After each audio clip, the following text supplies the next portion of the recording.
যমুনায় প্রধান উপদেষ্টার সাথে সপরিবারে সৌজন্য সাক্ষাৎ করেছেন বিএনপি চেয়ারম্যান তারেক রহমান। বৈঠক শেষে বাসার উদ্দেশ্যে রওনা হয়েছেন তিনি। আরও জানাতে সেখান থেকে সরাসরি যুক্ত হচ্ছেন সহকর্মী হাসিব পান্থ। হাসিব, প্রধান উপদেষ্টার সঙ্গে তারেক রহমানের সাক্ষাতের বিষয়ে কি আলোচনা হয়েছে সে বিষয়ে আপনি কিছু জানতে পেরেছেন কিনা?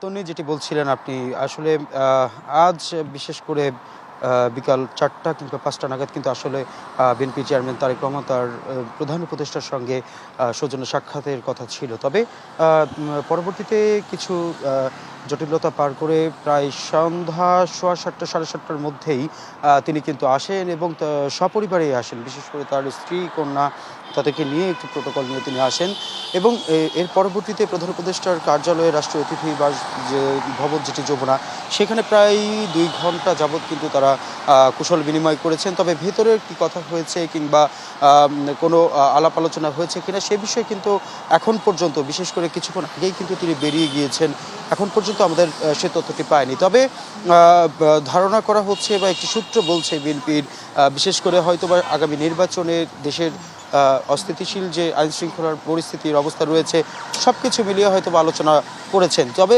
যদি কোনো তথ্য পাই সেটি অবশ্যই আপনার মাধ্যমে জানিয়ে দেব। হাসিব, আপনাকে ধন্যবাদ।